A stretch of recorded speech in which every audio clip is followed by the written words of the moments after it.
Hello Mario Booster, selamat datang kembali di channel Mario Angelo. Sebenarnya gue udah pernah bikin video ini kemarin-kemarin pak ya, tapi kena copyright copy kanan mulu, astaga. Dan setelah gue cek ternyata yang punya itu adalah Universal pak. Gue pikir tuh WB, gue pikir Fox ya, ternyata Universal. Ya aduh astaga, aduh. Kalau video ini tonton lupa ada, berarti video ini aman dari copyright ya, gitu.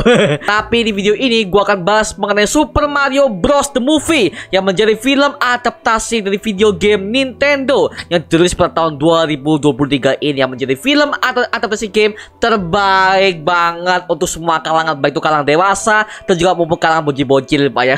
Oke lah, kita akan bahas semuanya mengenai Mario Bros. The Movie, dari kelebihan dan juga kekurangan yang gua dapatkan dari film yang satu ini. Tapi sebelum itu jangan lupa tekan tombol subscribe, karena kalau kalian tekan tombol subscribe dan like video ini sebanyak-banyaknya atau juga share video ini ke teman-teman kalian, maka gua akan lebih semangat lagi buat video untuk kalian. So Mario Booster, let's break down this video.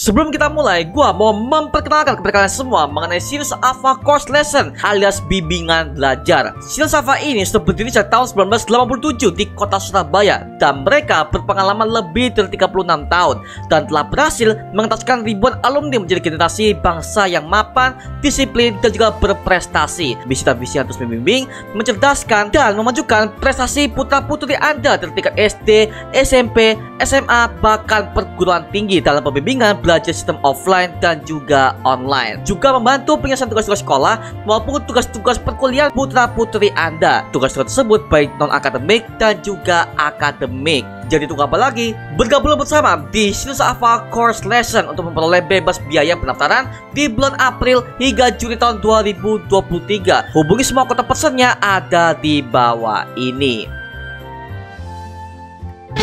Jujur ini adalah film paling fun yang pernah gua tonton dari adaptasi game ya. Gua tadinya itu awalnya ketika Super Mario Bros akan dibuat movie animasi, gua tuh agak khawatir karena kan gua pikirnya film ini tuh akan diadaptasi ke dalam versi live action. Karena sebelumnya Mario Bros itu sempat diadaptasi ke dalam versi live action yang pernah dirilis pada tahun 1995. Tapi suatu saya gua nonton itu jelek banget pas, aduh astaga. Tapi setelah gua tahu bahwa ini adalah film animasi dan dibintangi oleh aktor-aktor besar seperti Chris Pratt sebagai Mario Bros dan berbagai macam aktor-aktor yang terlibat dalam film ini, well, gue langsung oke lah, ini kayak bagus ya. Apalagi Chris Pratt tuh udah di otak kita bahwa kita udah menilai bahwa itu adalah aktor yang suka melawak, dan dia tuh terkenal banget di MCU sebagai Star-Lord ya di GOTG.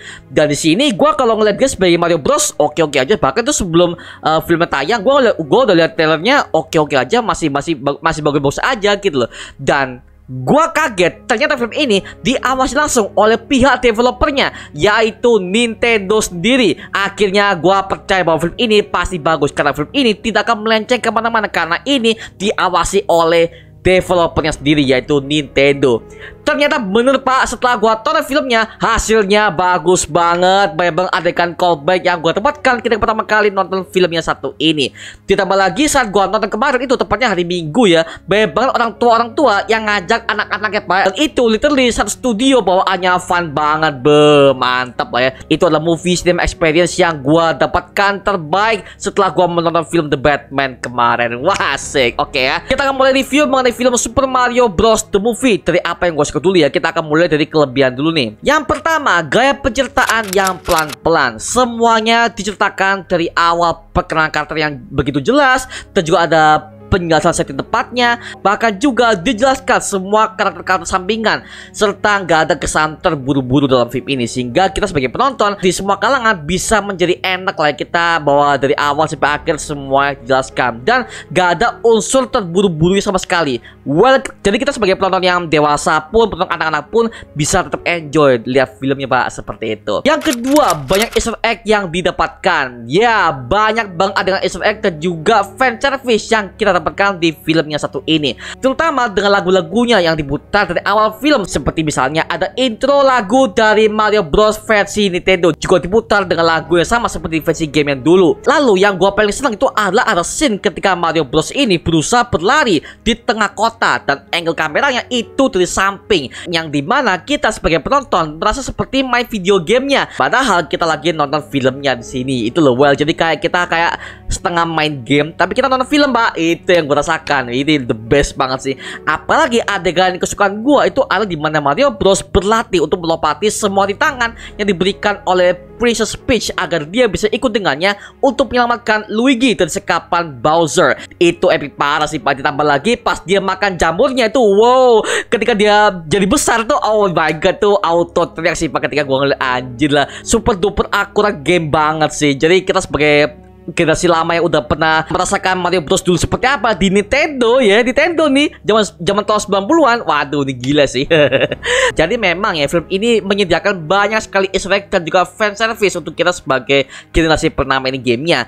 Namun easter egg itu untungnya gak mengganggu cerita yang diberikan untuk kita, sehingga kita sebagai penonton masih enjoyable dengan storyline-nya. Maaf ya kalau kita ngomong soal easter egg yang kebanyakan, gua paling gak suka dengan Resident Evil Welcome to Raccoon City, jadi mana itu adalah film adaptasi game dengan franchise Resident Evil, tapi gue curiga ini kebanyakan mereka tuh main banyak banget easter egg, sehingga storyline yang ada di film itu tidak memenuhi easter egg yang ada dalam film itu, Pak. Kasarnya easter egg itu gak ada gunanya, gak ada nyambung ke cerita, gak ada, semua itu literally easter egg doang. Tapi kalau untuk Mario Bros, karena gue yakin sebuah generasi itu udah pernah main, bahkan dari orang tua sampai anak-anak juga, bahkan kita yang udah tua sekarang ya, kita udah pernah merasakan betapa epicnya game yang satu ini. Bahkan kalau gue boleh cerita ya, gue masih ingat gue main Mario Bros itu di Nintendo ya, kaset kotak. Gue masih kaset kotak, dan kalau dirancepin itu, waduh, itu bisa main berdua, kan. Kalau kita berdua kan pakai Mario dan Luigi ya.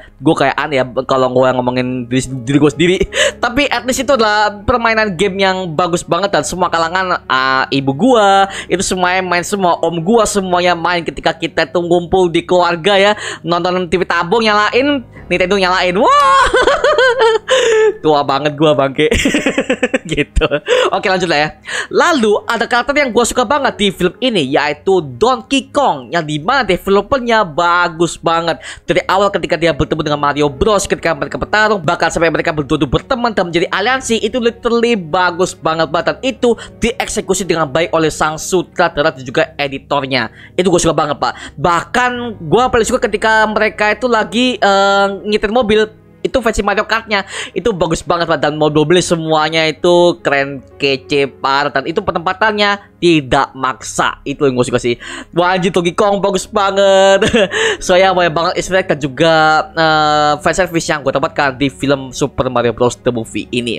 Yang ketiga, karakter villain yang memiliki motif yang jelas. Ya, villain yang ada di film Super Mario Bros. The Movie ini adalah Bowser, yang disuarakan oleh Jack Black, aktor kawakan kesukaan gue yang udah pernah banyak banget main film-film lucu dan juga film action, Pak ya. Terutama kalau kalian sangkatan sama gua, dia tuh udah pernah main film di Kung Fu Panda di DreamWorks sebagai Po alias pandanya, dan juga dia pernah main film action di King Kong tahun 2005 karena Peter Jackson, yaitu sebagai Carl Denham. Well, ternyata di sini Bowser motifnya cuma satu, yaitu pengen menikahi Princess Peach karena dia adalah putri yang cantik banget di kerajaan jamur. Dan jika si Bowser ini gak menikah dengan Princess Peach, maka Bowser akan menghancurkan seluruh kerajaan yang ada di dunia sana, sehingga Princess Peach terpaksa harus menikahi Bowser agar semua kerajaan yang ada di dunia itu menjadi selamat, karena Bowser tidak akan menyerang mereka sama sekali. Seperti itu. Well, itu adalah motif yang simple banget sih untuk seorang villain, tapi gak masalah karena memang film ini untuk semua kalangan. Jadi ya anak-anak yang nonton tuh bisa paham, dan kita sebagai orang dewasa bisa menikmati betapa entengnya alur filmnya satu ini. Tapi jangan salah, di film ini ada begitu banyak adegan keren untuk Bowser yang sebagai villain, di mana dia ditampilkan begitu sangar di sini. Meskipun sifatnya aslinya kocak dan sadis ya, tapi ada momen kerennya sehingga kita sebagai penonton dibuat terkesan dengan villain yang satu ini. Meskipun film ini untuk anak-anak ya. Well, gue harus akui banyak banget film-film ini yang mereka itu untuk villainnya itu kayak kurang tersorot. banyak banget, maaf. Jadi di film ini ketika gue lucu nih waktu film anak-anak nih, jadi film ini nggak akan tersorot nih. Tapi ternyata terbantahkan dengan mereka tuh membuat Bowser di sini. Memang dia tuh komedi, tapi ada sisi kerennya. Nah, sisi keren dari penjaga itu akhirnya disorot pak oleh sutradaranya. Itu membuat gue tuh suka banget. Jadi gak ke Mario Bros doang, tapi feelingnya juga dibuat keren pak, seperti itu. Itu yang gue suka sih. Mantap, mantap, mantap, mantap. Jadi kita sebagai penonton, kita juga bisa menyukai protagonisnya, tapi kita juga dibuat suka dan cinta dengan karakter villainnya, seperti itu. Karena eksekusinya jelas banget. Itu yang gue suka dari Bowser yang ada di film Super Mario Bros. The Movie ini. Yang keempat, tidak adanya agenda terselubung. Oke, akhirnya gue menambahkan film animasi yang gak ada unsur SJW-nya, alias agenda-agenda yang you know lah ya. Gak perlu gue sebutkan di sini. Karena maaf nih, banyak sekali film Hollywood yang terutama animasi itu banyak sekali agenda-agenda yang gak penting. Seperti contoh Mulan Disney Live Action. Apa coba itu Mulan Disney Live Action? Gue lebih suka Mulan yang versi kartunnya, dimana mereka tuh memang ada SJW. Cuma SJW yang zaman dulu tahun 90-an, mereka itu meninggikan gajah wanita tanpa perlu menggulingkan derajatnya laki-laki. Itu yang gue suka dari Mulan zaman dulu. Kalau zaman sekarang mereka tuh membuat derajat perempuan tinggi, tapi seolah derajat laki-laki itu lebih rendah daripada perempuan. Itu kan gak jelas banget dan kesel banget gue lihat. Astaga, Mulan live action gimana sih? Itu makanya adalah SJW yang gak penting, tapi kok bisa 1 billion ya, bodoh lah. Setelah itu gue udah nonton film Lightyear animasi, bodoh amat lah ya, yang menceritakan kisah Buzz Lightyear yang diperankan oleh Chris Evans. Astaga, itu banyak banget adeng-adeng SJW, yang dimana itu SJW itu ditempatkan di film animasi, film anak pak. Kalau lu mau masukkan unsur seperti itu ya, mending lu masukkan ke film-film dewasa aja yang ratingnya R-rated seperti Last of Us series. Oke lah kalau Last of Us series ya, dimana itu diproses oleh banyak orang di negara kita ya. Tapi well, itu adalah series, dan juga seriesnya itu ratingnya dewasa. Ya kalau orang dewasa udah tahu lah mana yang baik, mana yang buruk kan. Itu kan sebagai sebuah karya ya, karya fiksi. Tapi untuk animasi, well, selanjutnya kan namanya anak-anak kan lebih suka meniru. Jadi itu makanya gue paham banget sih kenapa Lightyear tuh nggak lolos sensor di sini. Bodoh lah. Tapi di film ini untungnya Super Mario Bros. The Movie ini aman banget, 100% dijamin aman banget. Jadi buat kalian yang udah punya anak atau yang udah berkeluarga, bisa lah ajak anak-anak kalian atau ajak keponakan kalian untuk nonton film yang satu nih. Karena film ini seru banget pak. Gua aja ya generasi tahun 90-an bisa ngerasa naik banget dah ketika ngeliatnya. Anjir, asik dah. Gitu ya. Yang kelima, endingnya simple tapi ngena banget. Nah di ending inilah setelah kalah si antagonis, lalu protagonis pun dibuat nice setelah dia menyelamatkan kota ya. Itu bagus banget sih. Kita tahu kan bahwa si Mario Bros dan juga saudara si Luigi ini, mereka berdua itu adalah seorang mekanik yang handal yang bisa memperbaiki apa saja. Tapi ketika mereka udah menjadi superhero, itu ngena banget di ending ketika mereka berhasil mengalahkan si Bowser dan pasukannya. Karena apa? Karena semuanya ada prosesnya, di mana Mario ini kan kita tahu di sepanjang film ini dia itu berusaha untuk menyelamatkan saudaranya, di mana saudara si Luigi ini ditangkap oleh si Bowser. Dan karena Bowser sangat kuat, maka Mario Bros ini harus melatih tubuhnya agar supaya dia bisa lincah dan bisa menghindari semua serangan dari Bowser. Dan itu diperlihatkan semua prosesnya dari awal gitu, cupu dan di ending dia menjadi jagoan. Itu bagus banget, dan itu adalah development superhero yang bagus banget dalam per step. Itu yang gue suka pak, seperti itu. Nah kalau gue boleh sedikit curhat ya, ketika Mario Bros sudah berhasil mengalahkan si Bowser ya, kan semua karakter yang ada di sana itu mereka tuh menyorakin namanya Mario dengan suara yang sangat keras pak. Nah gua sebagai yang nonton yang ada di situ, gua merasa gua juga disorakin juga pak oleh semua penonton di situ pak. Itu aduh, gua merasa kayak disorakin aja. Jadi ya jiwa kepedean gua langsung naik nih. Tapi ya gua tahu sih rada aneh mengingat namanya kita berdua tuh sama, Mario. Jadi ya gua kayak merasa melihat diri gua sendiri pak di situ. Namanya sama anjir. Ya udah lah ya. Jadi well, itu sebagai kenangan tersendiri lah ketika gue pertama kali menonton film animasi yang satu ini. Oke, sekarang kita akan masuk ke kekurangannya, yaitu adalah bagian yang gua kurang suka dari film Super Mario Bros. The Movie ini.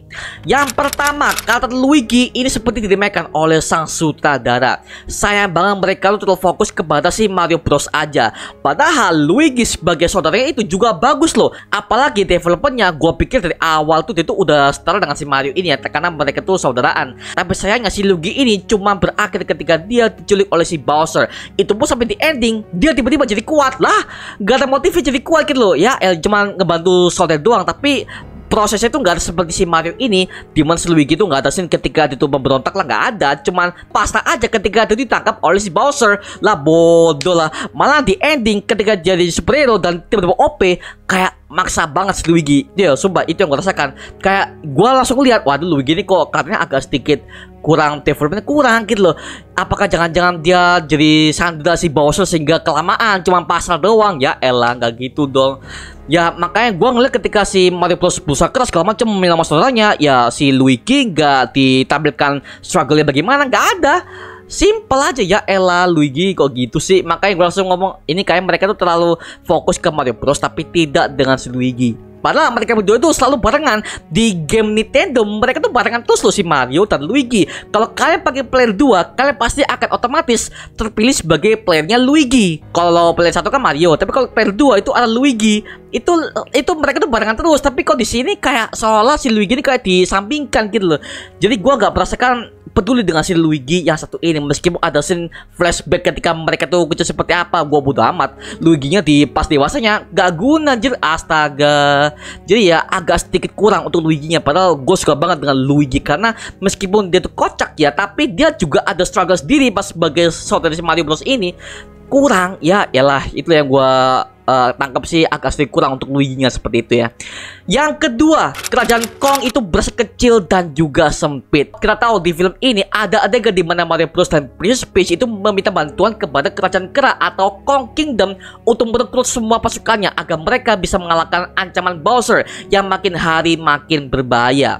Well, ketika mereka masuk ke kerajaan Kong, itu dari kamera itu mengarah ke atas dan memperlihatkan seluruh daerah kerajaan Kong yang kerasa besar. Tapi pas kamera tuh menyorot ke sana, itu kayak dikit banget jil, gimmicknya tuh dikit banget sehingga gua ngerasa kok kayak kecil banget ya. Nah ini tentu berbeda banget dengan dimana adegan ketika si Mario Bros dan juga si temannya si kepala jamur ini explore kerajaan si Princess Peach. Itu luas banget pak. Kan ada adegan ketika mereka itu sempat keliling dulu dengan sebelum masuk ke istana itu luas banget pak, dimana ada berbagai macam orang-orang aktivitas di berbagai macam tempat, dan itu detail banget pak. Ada mereka tuh lagi makan, ada mereka tuh lagi ngisi bensin lah, ada mereka ambil koin, itu mereka tuh ditujukan dan itu kerasa itu luas banget pak ya. Nah ini sama halnya ketika gua pertama kali menonton Black Panther Wakanda Forever, dimana untuk kerajaan si Wakanda itu kecil banget, dimana nggak diperlihatkan mereka tuh aktivitasnya apa aja. Selain di kerajaan si T'Challa itu nggak ada, tapi ketika di kerajaan Namor semuanya dijelaskan pak. Meskipun Namor itu di lautnya dalam, tapi aktivitas semua orang-orang rakyat di situ itu semuanya dijelaskan. Ada mereka tuh lagi buat senjata, ada mereka tuh lagi jalan-jalan, ada mereka tuh nongkrong situ, itu semuanya dijelaskan dan itu diperlihatkan di kamera sehingga kita sebagai penonton itu merasa waduh, Atlantis ternyata luas ya di MCU ya. Itu loh makanya waduh, ini sama banget pak. Makanya gue langsung aduh astaga, kok kerajaan Kongnya kayak diremehkan gitu loh, kayak kecil banget, gak di detailin apa kayak nggak ada. Jadi kerasanya kecil banget untuk kerajaan si Kong ini. Malah gue lebih suka kerajaan si Princess Peach, semuanya disorot. Itu yang gue suka pak. Aduh gitu ya. Well, kesimpulannya film ini bagus banget dan gue suka banget Mario Bros the movie ini, dan gue harapkan semua studio developer ini bisa membuat hal yang sama. Dan kalau misalkan ada adaptasi game lagi, gue mau Crash Bandicoot alias CTR ini dibuat movie adaptasinya dari versi animasi. Fix, ini mereka harus pakai animasi. Please jangan pakai live action, karena kita udah tahu bahwa berbagai macam ada film animasi yang diadaptasi ke live action tuh kayak agak kurang. Jadi mending dengan format yang sama tapi dibuat movie. Karena well itu adalah game PS1 yang gue suka banget selain Mario Bros ya, sebelum era Nintendo. Well bagus banget pak sih kan. Dan kalau skor akhir untuk Super Mario Bros the movie, gue kasih nilai 8,5/10. Well enjoyable filmnya, lucu dan juga berkesan dan memorable banget untuk buat kita generasi lama yang udah pernah memainkan game sejak zaman Nintendo di TV tabung pak. Nah sekarang giliran kalian nih yang udah nonton filmnya. Menurut kalian gimana soal film Super Mario Bros the movie ini? Tulis di kolom komentar di bawah dan kita bisa diskusi bareng seperti biasanya, oke? Itu aja banget di video kali ini. Coba like, comment, dan subscribe untuk mendukung gua membuat video mendidik dan menghiburkan semua, karena gua janji sebisa mungkin gua akan buat video seperti lagi untuk kalian. Dan jangan lupa follow semua sosial media kita, Instagram, Twitter, TikTok, Spotify kita ya. Linknya udah gue siapkan di kolom deskripsi di bawah. Karena situ kita juga update beberapa konten terbaru buat kalian. Dan kalau kalian ingin join bersama kita di grup komunitas, langsung aja gabung di grup WA kita namanya Mario Booster Official. Linknya udah gue siapkan di kolom deskripsi di bawah. Dan juga terima kasih buat kalian yang udah bergabung ke membership community. Nama gue Mario Jelo, dan sampai ketemu di video berikutnya. Adios semuanya. Woohoo!